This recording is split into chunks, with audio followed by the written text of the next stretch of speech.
All right, so welcome to Codes of Higher Potential podcast. I'm John Graham.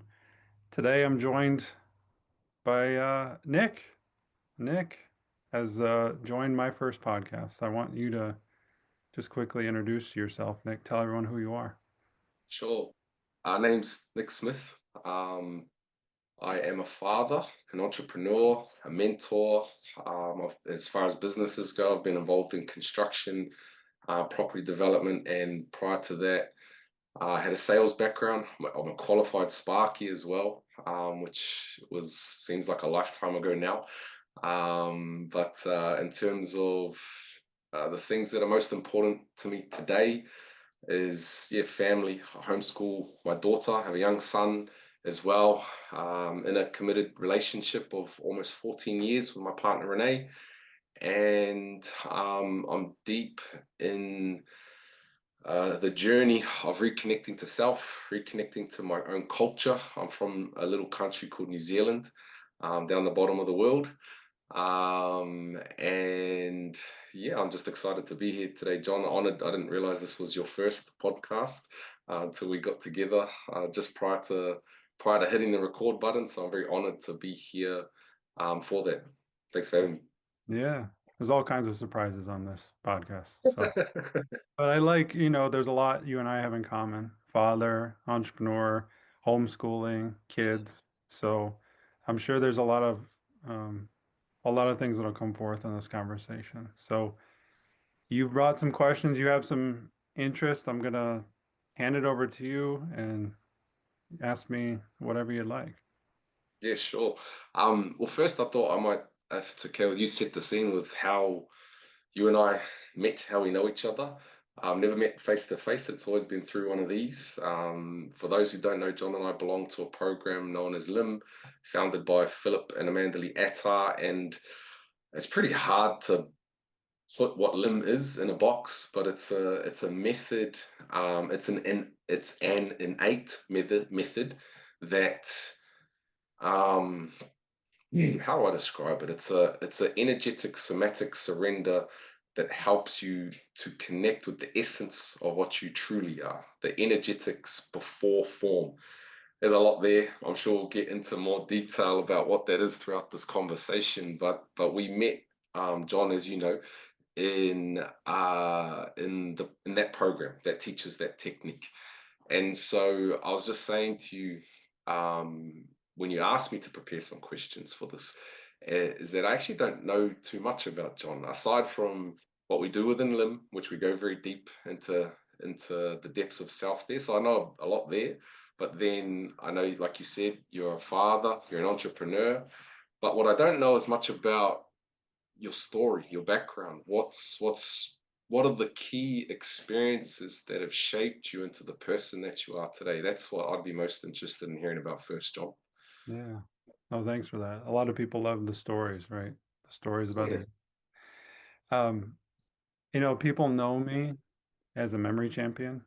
I'm a Mm, three-time USA memory champion. And so what that means is I've trained my mind over a number of years to memorize thousands of digits of pi or, decks of cards or words, whatever you have it, using mental techniques. So back in 2014, I started by reading a book called Moonwalking with Einstein, where it talks about people who can do these insane, feats with their minds. And I always thought people had like photographic memories. I always thought, people were born this way and come to realize, no, this is a technique. People compete all over the world. Ordinary people can learn this.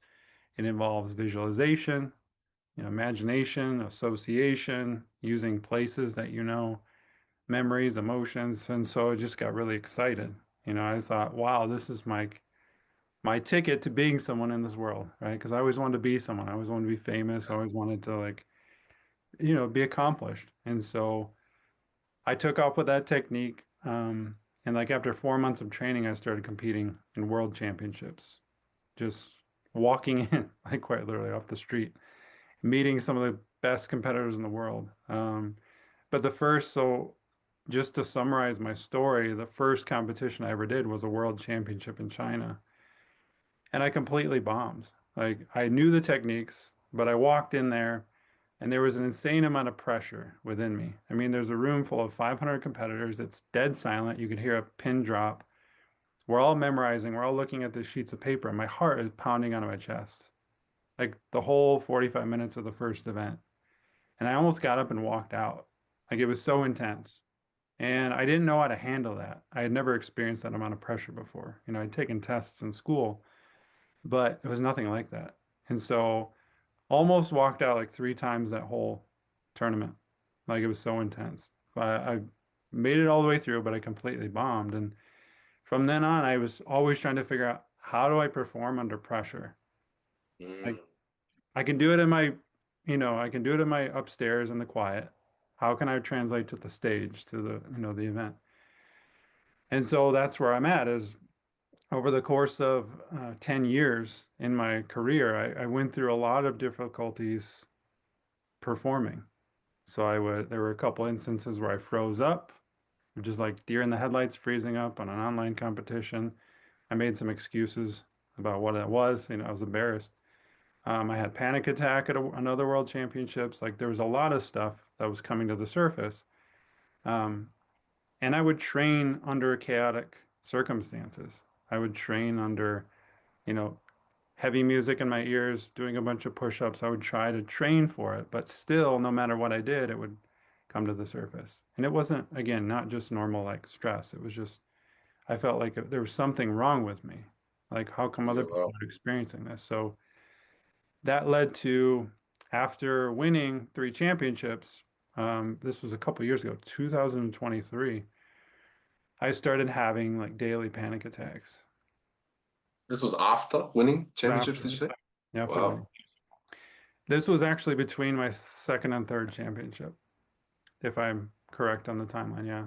This is before my third championship. Started having daily panic attacks. Started having really intense anxiety. And during that time, I was building a business through a high ticket coaching program. So there's a lot of mindset work. There's a lot of like really high stress advertising, being out there, putting yourself out there, phone calls, and it just came crashing down, internally. And so that's when the illusion broke for me, right? We're talking about being in this program together of like, what's the truth behind who you are? Mm, The illusion came crashing down for me at that point because I had all the accomplishments, had all these trophies, yet nothing was satisfying me. Yet I was feeling this dread, this overwhelm, this drain, this anxiety, not constant, but it was just kept coming up. No matter yeah. what I did, no matter how many meditations, no matter how many times I tried to pump myself up and pump up my vibration or all this, stuff you're saying, all no matter how much mindset work I did, right? It was still coming up, still coming Mm, up.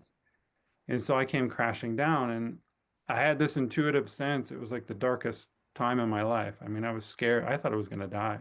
Like this well, energy that comes up is so uncomfortable. You feel like you're going to die. Some of the symptoms, like my face was going numb, my arm was going tight. Thought I was having heart attack, thought I was having stroke, going to the ER. I went to the ER 3 times. Just a very intense period. And during that time, I had this deep, deep sense of to just like let go, to like literally lay down, don't do anything, just relax your body and be with it. And so I started to devote myself, as uncomfortable as it was, to just being with everything that was coming up. Because I had tried to get rid of it. I tried to mindset it away. I tried to like focus it away. I tried to, get myself in a better state. All this stuff was avoidance. And I realized like all this stuff that's coming up is, once it's here for a reason. Let's just surrender to it, yeah. right? So I spent the next year working through that, like being with it, learning how to relax for the first time in my life. I mean, I was in my late 30s. I'm in my late 30s now, and I didn't know how to relax. Like my idea of relaxation in my 30s and before that was sitting down and watching TV, sitting down and watching a show. But everything was stimulation for me. I always wanted to be productive, get things done, accomplish. So it was all coming from a place of fear and wounding, right? That led me to this kind of crash in my life. So that year of just being with myself and prioritizing that and being with this energies freed up and helped move all that density out of me. And that's where that led me into meeting you in Lim 2, which is like an advanced container for people who have been through that. Yeah, so it was a story of mind, like being all in the mind, being all about the mind, idolizing the mind, doing everything I could to achieve, to accomplish, to impress, came crashing down and realized the truth of what I am and, why am I feeling all of this stuff? Why is, no matter what I do, I can't get rid of this and surrendering into that, which is again a big theme in your life as well. Yeah, I can relate a lot to that, John. I'm no memory champ, but I touched on earlier, I was a sparky. That's what an electrician. Sorry, that might be slang for this end of the world. Um, I was, I was an electrician. That's what I started straight out of school. I didn't finish school, and I got straight into an apprenticeship. I did well there, and then eventually outgrew it, and I found this new world of direct sales. So I landed in a what do you call it? I was a property investment company, and they taught me all the tricks in the book with sales and property investment. And for me, what was the greatest expansion for me at the time was the mindset that came with it. Well, there was goal setting for the first time. Entrepreneurship was spoken about. Prior to that, I'd never set a goal in my life. Um, not like writing one down and having a plan to achieve it, all that sort of stuff. And so, um, I can relate. I can relate to what felt to me at the time was like this new world of opportunity through the mind, though. And I too met a point, or reached the point where I hit a ceiling and and realized how mindset could only take me so far. Um, so my question to you is, you talk about this crashing, and you found you say, or we sort of touched on the truth of who you are through that process. Did you find that innately, meaning when you had this realization, you just wanted to be with what was, or was that through exploration through Lim and Philip and Amanda Lee, and either way, what was that experience like as you started to connect to the truth of who you were? Yeah. Well, So yeah, back into spring of 2023, the panic attacks were coming because I had been doing all this like inner energy work, clearing a lot of blockages within me, but I wasn't doing it in a very safe way. I was following a protocol called what was it called? Emotion code. okay. So people can look that up. It's just a way of using muscle testing to find suppressed emotions. I was doing a lot of that for like weeks, just hardcore, because I was like, I want to get this stuff out of me. Yeah, yeah, Right. yeah. I was going through, it was right after my grandfather had committed suicide. So it was like a very dark time in my life, right? Like confusion, anger. So I wanted to get rid of all this stuff, as a lot of people these days do. They go to therapy, get rid of it. I want to get rid of this trauma or get rid of this whatever is inside of me. And in that process, all this energy started coming up, working through my head. Like it was the strangest experience. So I thought something was wrong with me. I was going to Mm, all these doctors, MRIs, CT scans, trying to figure out what was wrong because I had all this head pressure. I had, again, my face was going numb. Like, what's happening? And I started having panic attacks because I thought I was dying. I thought something was wrong. So this adrenaline would surge, and all of a sudden I would go into my head and be hyper vigilant. What's wrong? Oh my gosh, what's that? Am I having a heart attack? Am I going to die? Because I started hyperventilating, heart starts racing, all these really wild experiences internally. And so in my MRI scan, they found a brain aneurysm, which is like a puffed up, blood vessel that could burst, right? So I got that result in an email. They said, oh, you got a brain aneurysm. It was an automated response. Well, what kind of doctor would automate that response, So I went into panic again, started having panic attack, thinking I was going to die. So I just was in my room just trying to relax and avoid all of that. So again, pressure cooker just inside of me. Everything's coming to the surface. Um, just to tie a bow on that, everything was fine. That there was nothing wrong with my brain or no, you know, aneurysm, nothing life-threatening. But in my head, it escalated something. So in that mm, moment where I thought I was going to die, where I felt like I was going to die, where I'm looking at my kids thinking I'm not going to be around much longer. I mean, it was just a very scary time for me internally. It was not a well, I was not well because everything again, that suppression is coming to the surface in me. I intuitively knew it was like a slap in the face. It was like everything that I have been doing to this point isn't working. mm, Clearly, all the mindset, the meditation, the belief work, you know, the Joe Dispenza type of stuff, whatever. And nothing to say anything wrong about those people, but like everything is about pumping yourself up to a peak, to a higher, and avoiding the mm, apathy, the anxiety, shoving it down or just pumping yourself out of it. It wasn't working.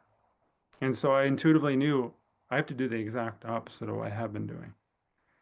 So I mm, tried meditating again. I picked it up again. I was like, I know I'm trying to connect to something greater than myself because I'd been I don't want to say screwed up in my mind, but like built on fear, built on needing accomplishment, needing validation, needing all these things. So I just intuitively knew, I was high strung. I just knew that I needed to do something opposite. So two things I prioritized was just relaxing, like quite literally relaxing my muscles and being with the anxiety that came up, the panic that came up and like transmuting it. And after a couple of weeks, I started feeling it all and, realizing I was okay through it all, right? I never experienced any of this. Like I never laid with it. yeah, I never been with myself. And so it was just a profound experience. And then you talk about Philip and Amanda Lee. I was following Philip at the time on Instagram, and he was talking about his somatic heart meditation, which was basically, you know, a way, well, it was a meditation that guided you into a state of surrender where he would guide you to lay down flat, to relax all the muscles, to breathe in a certain way so that you could release and be with this energy that came up, right? So that was my first introduction. It kind of aligned perfectly with my own intuitive mm, knowing, right? So it was mm, perfect timing. And I spent many months just doing that meditation track, following him. And as you know, like we don't do that anymore, right? We don't rely on someone external, a meditation, but at the time it really helped me. So I had spent a year,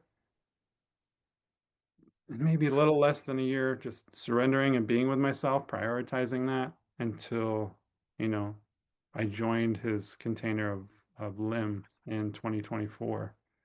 And then, the rest that's where we met in yeah. that second group. Yeah. So did this event happen, or you're going through this process in between championships? So did you take some of this wisdom that you innately or intuitively discovered yourself, and then you took this new approach with you into the third championship? Is that right? And if so, what was the difference? Did you feel, going through the first and second versus the third? Yeah. Yeah. Good question. So the second championship, 2 days before the second championship, I learned my grandfather had committed suicide. Yeah, wow. So I won despite all of that intense rage because I went through a lot of rage at that time. Not just sadness, but like the rage of what happened. Um, and so between that and the third championship, I had told you, kind of alluded to it earlier, that I thought the best way to prepare for these championships was to like what I called chaos training. So I would do a bunch of Mm, push-ups. I would put music blasting in my ear. I would like drink a bunch of water so I had to pee. Just basically simulating really intense physical, emotional, mental, intensity while I'm memorizing, right? To just get used to that. And that helped. But being with myself, being with what was coming up in any given moment, as you know, really, really helped ease. I shouldn't say ease because it's not about easing anything. It's about moving through it. But let's say the third championship I showed up and I was feeling nervous, as anyone would going to a championship, right? But instead of trying to like focus on something else as I had done for so many years, like, oh, go play a calming song, go for a walk, go like just distract yourself in the pregame routine, whatever it was. I would sit with it. Mm, I just sat with my nervousness. And I was like, just, oh, well, you're welcome to come in. Like, just like you and I, like, Nick, you're welcome to be here, right? mm, It's just a different attitude, but I allowed it to be there. And there's an alchemy there, right? When you just allow this energy is trying to get in, this nervousness, anxiety, frustration, and we're just pressing it away unconsciously. We're resisting it. And so, having spent a year or so being with it, I started like, cool, the nerves, come on in. Because I know everyone else is feeling nerves. I know everyone else is human. But I think that gave me an advantage um, on stage. And, obviously I had the experience, but it was just a completely different mindset and a completely different approach was just being with mm. what is in me right now. And later, as the conversation will go, there's an intelligence there of Yeah. why you're feeling nervous. I didn't know that at the time. I was just being with it to more or less alchemize it, to release it, because I knew that being with this density, whatever was coming up, was releasing it, and I was feeling lighter. I was feeling life force. I didn't tell you at the time, and other people I've talked to in their experiences moving through something like this, they start feeling electric. They start feeling tingles, electricity in their body the more they release this density. And since 2023, every single day of my life since then, I've felt this surge of life force of electricity moving through me. It's profound. Yeah, yeah, I agree. You talk about intelligence. One of the things I used to struggle with mentally when I first started following Philip, actually, I started following Philip and something resonated with what he was sharing. But he used to talk a lot about these feelings coming up, and you're labeling them anxiety, pressure, whatever you want to call it. He'd say that they're coming up for a reason, as you say, and there's data there to be downloaded, aka intelligence. I used to struggle with that. Like, what does he mean, data? Like, what is that? Now I have an understanding. There's information that comes through, and if it's come from something suppressed from childhood or a maladaptation to tough experience, um, it's basically been looking for a long time to be seen, to be felt, and to be welcomed, as you say. I'm curious to know what data came through for you through that experience. What did you learn about yourself, or how did you shift through that process of being with this anxiousness that came up? Mm, mm.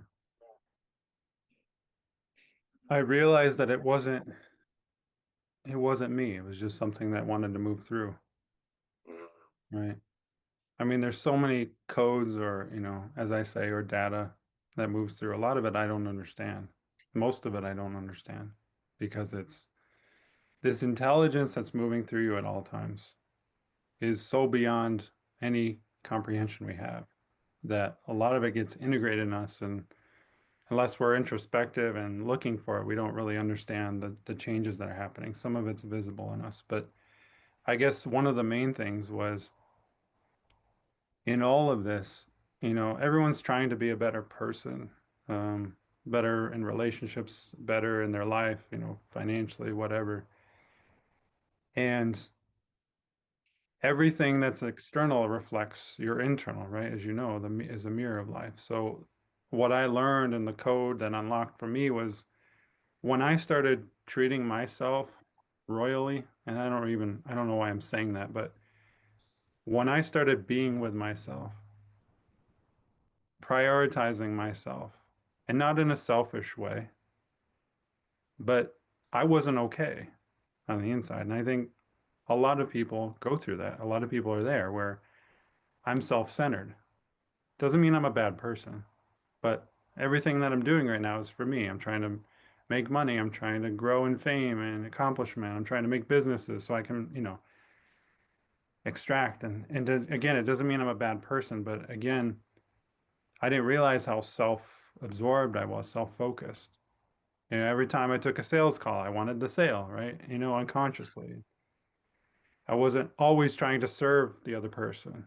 And so what I'm really trying to say is the more time I spent with myself, loving myself, being with the energies that wanted to arise within me, literally staying with them, feeling them move through me as uncomfortable as they were. And I devoted hours to that. Um, the more I love myself, the more that radiated outward. And the biggest Mm, change over the course of those 2 years is service has come forth naturally in me. This desire to, since I am now okay on the inside, I mean, there's still some things that come up and I'm working on, right? And I see clearly.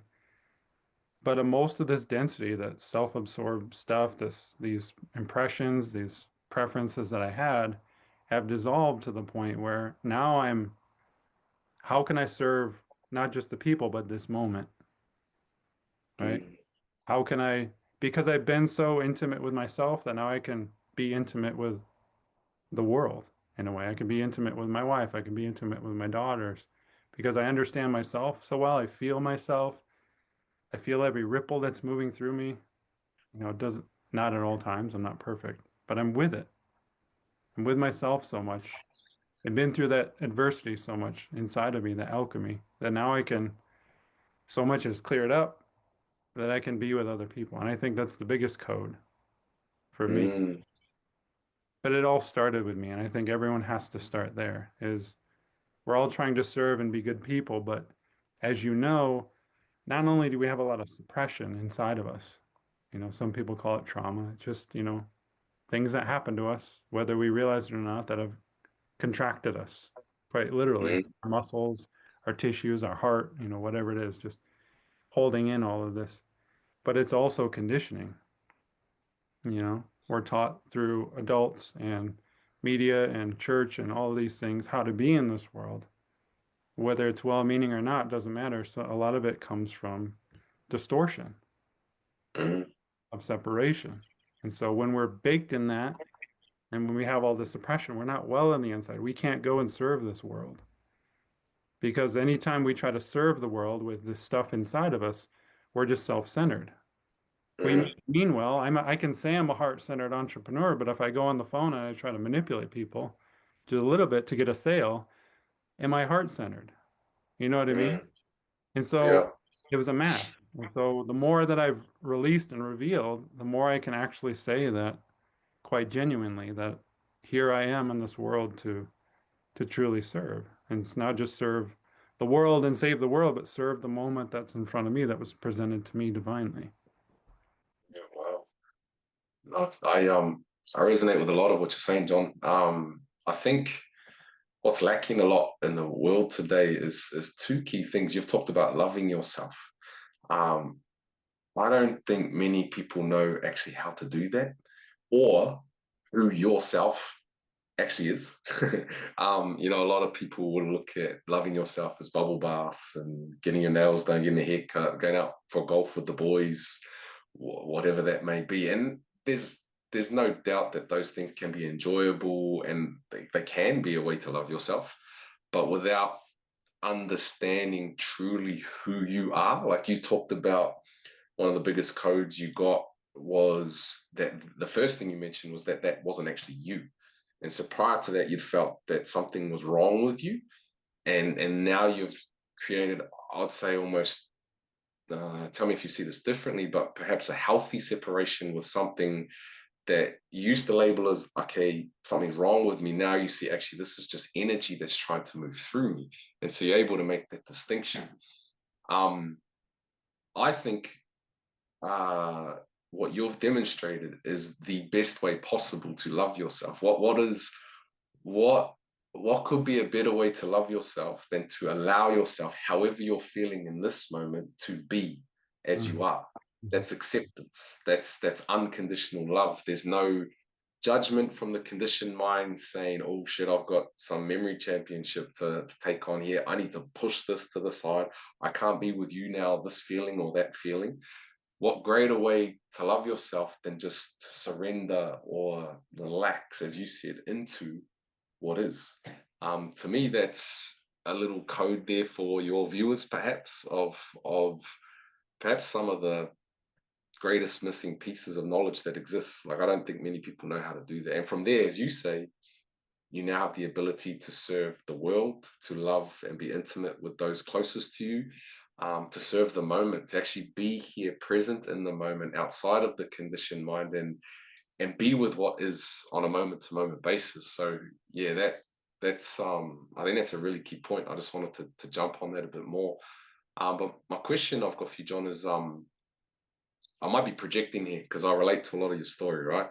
But I felt a lot through my journey and then through reconnecting to the truth of who I am, that prior to Lim and understanding the truth, so I always felt like there was a hole within me, and I was always trying to fill that hole with success, as you've already touched on. For me, it was through business, success financially, and women, chasing affection from the opposite sex. Um, is that what you felt like was driving you? Because I know in business, this is what I see everywhere in business these days is there's this underlying driver of lack. I've got to be somebody. And that can take you far. I've seen some very financially successful people who you can clearly see have issues with self-worth because their whole identity is built on being successful. If you take that away, who would they be in that moment? So my question is, was that what was driving you? Something similar to what I'm describing? Sure. Sure. I mean, like I said, I've always wanted to be successful. And in that pursuit, I was always trying to be productive, which Mm, was again my addiction. I think when we're not well on the inside, when we have this suppression, again, anxiety, depression, overwhelm, uncomfortableness that's coming up, we seek ways to cope with it as humans, whether we realize it or not. You know, overeat, porn, women, drinking, weed, productivity, workaholic, like all of that, drugs, all of that's basically the same thing. It's avoidance of what's happening right now inside of you to feel better. We're seeking to feel better. So yeah, for me, I just lived a rushed life. I was always thinking quickly, typing fast, I'd rush through conversations with people, rush out of things. Again, it was just like my mind was just in overdrive, trying to get things I wanted, trying to get that outcome, trying to talk to that person I wanted to, trying to get this certificate I wanted, trying to get this accomplishment I wanted, on to the next thing, on to the next thing, just mind, mind, mind. And so I was driven by that. Sure, affection, from my wife, just like in a very unhealthy way too, right?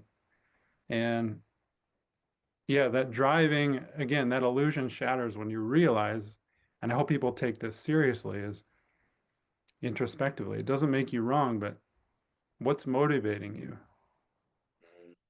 You know, look deeper at what the motivation is behind anything that you do. And you'll realize most of what's driving you is a need for feeling good, a need for me, me, me. And what does that show, right? Who's running the ship here? What's motivating you? And as a man, it's scary to realize everything that's motivated you was kind of mm, sunk into the brain, through, again, conditioning, through other people, through other sources. Whether it was, a bad influence on a TV show or Tony Robbins, it doesn't matter. It was sunk in by someone who wasn't well as well.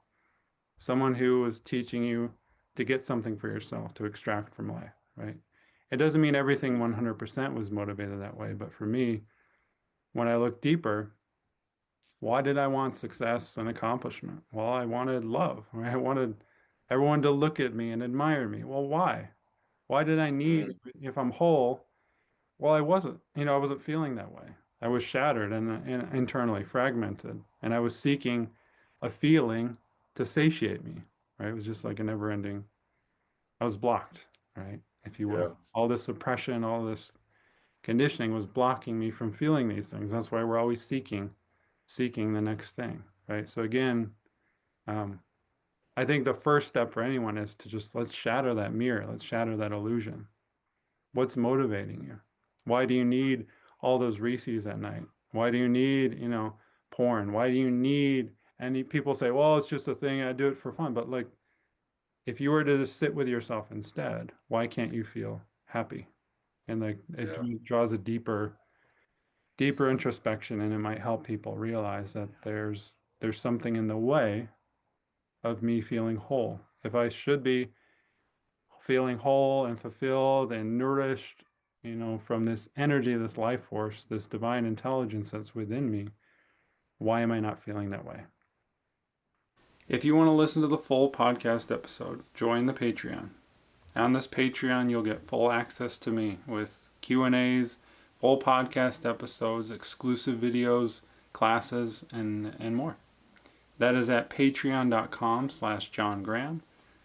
Also, there's a free video I made on how to alchemize the true root of the pressure within you and embody your higher potential.